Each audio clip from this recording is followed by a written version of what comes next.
Caríssimas amigas, caríssimos amigos, como estão vocês? Tudo bem? Mais uma vez, o nosso encontro semanal, em que vamos falar no Evangelho segundo o Espiritismo, de uma parte dele que se chama Preces Pagas, que está no seu capítulo 26, a partir do item 3. E nós vamos analisar um pouco mais sobre o que Jesus fala sobre as preces pagas e o que realmente é uma prece paga.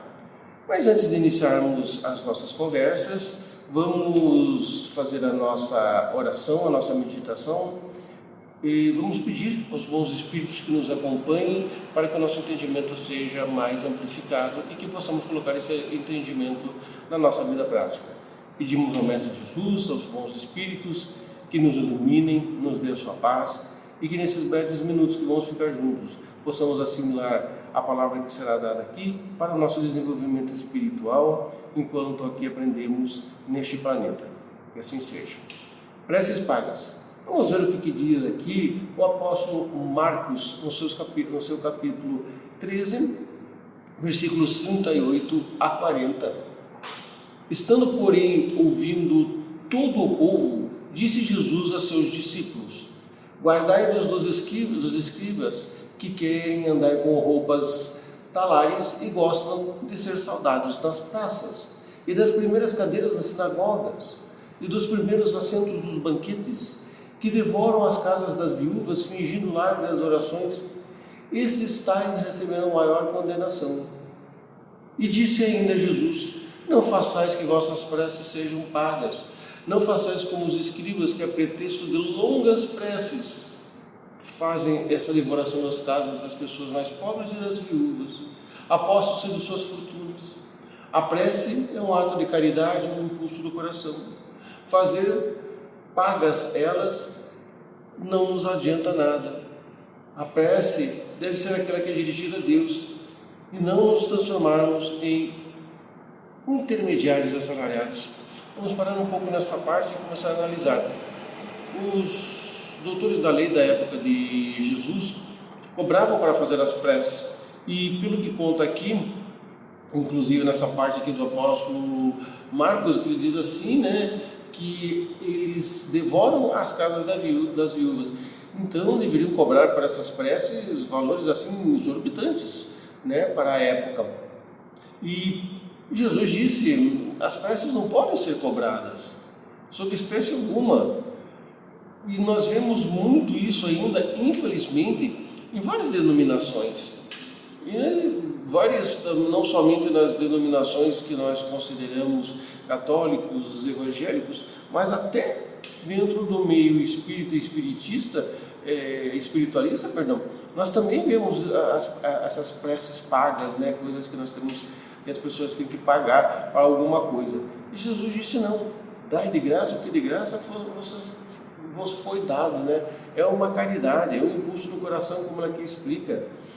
Nós nos dirigimos a Deus pelos outros. Orar pelos outros é uma grande fonte de caridade. Orar pelo mundo é uma grande fonte de caridade, afinal nós estamos inseridos no mundo. Olha quantas pessoas, vamos pegar como exemplo o que aconteceu agora há pouco, há cerca de poucos dias atrás, sobre esse terremoto na Turquia. Quantas pessoas sofrendo, quantas pessoas morrendo. Nós temos que orar por essas pessoas. E anteriormente nós temos estamos com essa guerra da Ucrânia, temos que orar por essas pessoas também, por esse país, por esses dirigentes. E anteriormente, e as guerras anteriores? Será que a gente não tem que pedir pelo mundo e sem cobrar? E aquela pessoa que faz as preces de bom grado para aqueles que mais necessitam, para os doentes, para os extrapolados, para aqueles que estão passando por diversas situações da vida, desempregos, dificuldades. Temos que orar por essas pessoas e não cobrar pelas preces, como ele diz aqui. Como ele fala assim, a prece se transforma então numa fórmula que é cobrada segundo o seu tamanho. Ora, das duas uma, Deus mede ou não mede as suas graças pelo número de palavras, e se forem necessárias muitas, como dizer apenas algumas ou quase nada por aquele que não pode pagar? Isto é uma falta de caridade, e se a palavra é suficiente, as demais são inúteis. Então, como cobrá-las? É uma prevaricação. Olha como ele é severa muito nessas questões de você orar e cobrar para as outras pessoas, né? As entidades, as igrejas, os templos, as casas espíritas, as tendas, você pode cobrar pelas preces, você pode cobrar aquilo que vai ajudar as pessoas. Muito pelo contrário, nós temos que fazer essas orações porque, primeiro, que nós somos os necessitados e as outras pessoas também o são. E começar a ter caridade para com elas, começar a ter uma forma de você saber como aquela pessoa está passando, como aquela família está passando, porque nós não estamos passando por isso. E se já passamos, aqui deveríamos ter mais fé e fazermos a prece para aquela pessoa. Né? Deus não vende os seus benefícios, nunca vendeu, pelo contrário, né? Mas concede-os.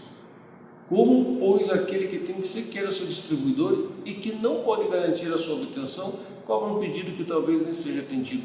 Já muitas vezes, algumas vezes já aconteceu, de eu ouvir assim, pessoas dizendo que por mais que conheçam a nossa prece tradicional, dizem assim, eu não sei orar, eu não tenho fé, né? Ora por mim. E algumas vezes a gente diz, não, vamos orar juntos. Mas eu não tenho fé, não, mas vamos orar juntos, vamos incentivar a oração. A doutrina espírita incentiva o evangelho no lar como uma forma de oração, para que toda a família possa se reunir. Aqueles que não querem se reunir ou não podem no momento, que a pessoa faça sozinha, faça por todos aqueles que não puderam vir, faça por aqueles que não acreditam.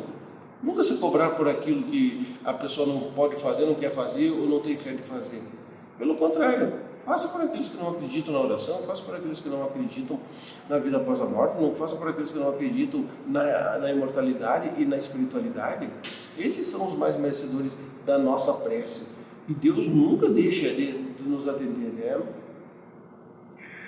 Olha o que ele fala aqui. As preces pagas têm ainda um outro inconveniente, ele vai falar aqui.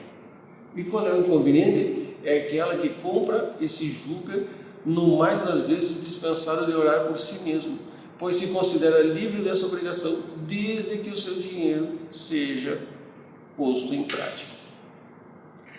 Então é muito triste isso. A própria pessoa pagar para orar e a própria pessoa cobrar para orar por ela. Quando a gente fala em oração, vamos nos colocar assim numa posição bem estratégica sobre essa questão da oração. A oração por si só não é somente a oração que nós fazemos aqui do Pai Nosso, mas a oração, por exemplo, do atendimento, vamos pegar um exemplo, do atendimento na casa espírita, o trabalho de passe, o trabalho de desobsessão, o trabalho de melhoria da pessoa, a casa espírita faz de graça.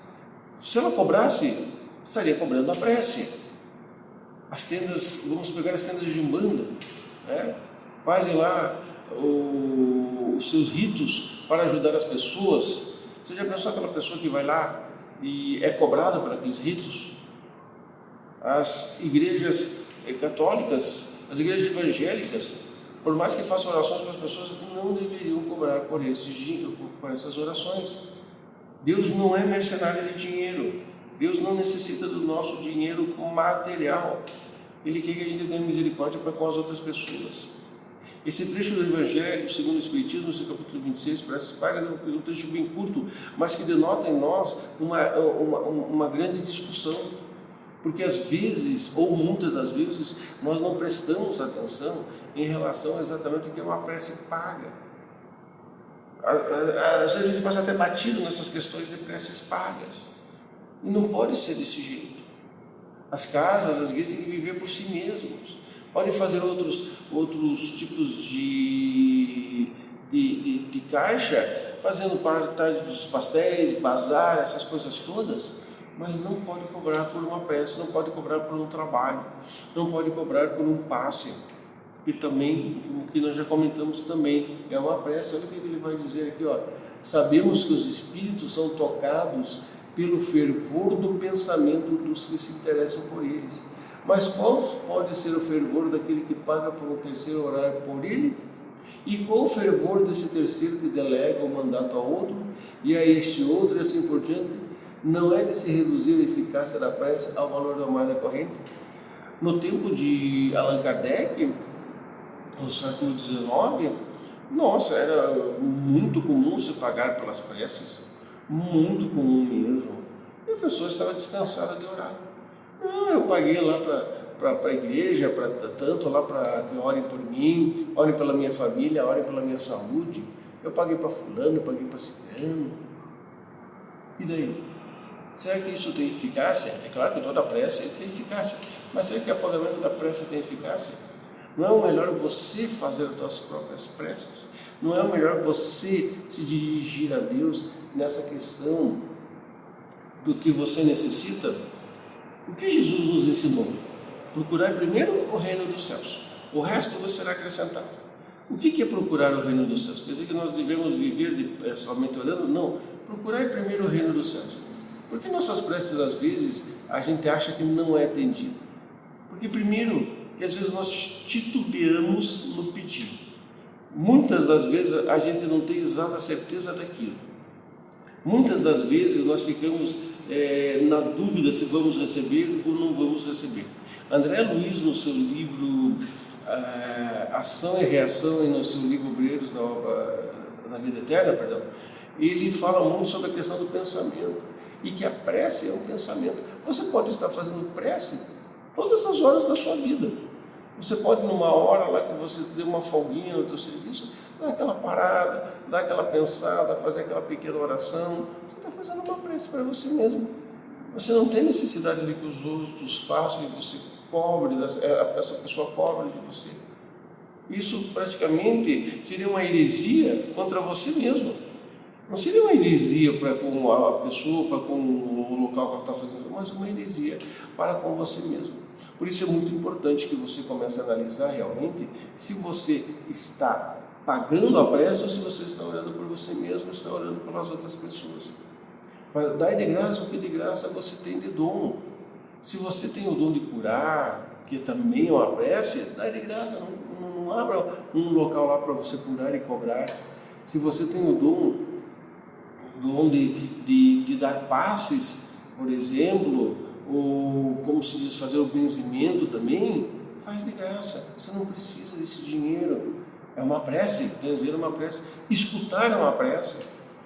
Quantas pessoas estão cheias de questões, de desafios, a gente fala problemas, mas problemas para nós tem uma outra conotação, e o simples fato de você estar escutando aquela pessoa é uma prece. Escutar bem, entender o que ela está querendo fazer, ela está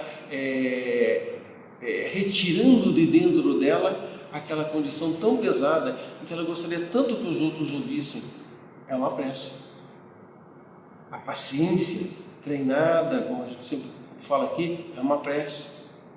Não julgar os outros e pedir para os outros é uma prece. Não tem para que cobrar. Se nós temos esse dom, e esse dom pode ser ampliado, amplificado para todas as pessoas. As preces pagas, não tem mais necessidade disso. Nós já não vivemos num mundo de pagamento de prece. Nós mesmos podemos fazer. Conta-se uma pequena história de que no tempo da escravidão aqui no Brasil, infelizmente, essa mancha histórica na nossa vida, essa mancha de discriminação, trazendo as pessoas à força, não só para o Brasil, mas para outros lugares. Mas conta-se que tinha um senhor, um senhor já de idade, e que era escravo, e que todos os dias, quando ele ia para a roça fazer o seu trabalho, era uma pessoa de poucas palavras, ele tirava o chapéu, colocava no peito, olhava para o céu e dizia: Senhor, Preto Velho está aqui. E no final do dia, quando ele voltava para a senzala, ele fazia o mesmo ritmo e dizia: Senhor, Preto Velho terminou o trabalho de hoje. Olha que prece curtinha, diz tudo, agradece e não tem necessidade de tantas palavras. Faça você as tuas preces, não precisa pagar para os outros fazer. Vá fazer aquilo que você possa fazer pelos outros. A companhia de um doente, a companhia de uma pessoa desesperada, a companhia de uma pessoa que está necessitando de bens materiais para sobreviver, a ajuda que você possa dar do melhor modo possível, sem que os outros saibam. isto é a melhor prece que você pode fazer para todas as pessoas, para você mesmo, sem cobrança nenhuma. Então, muita paz, muita prosperidade e que possamos nos encontrar mais vezes se o Mestre Jesus nos der uma volta à nossa presença. Muito obrigado.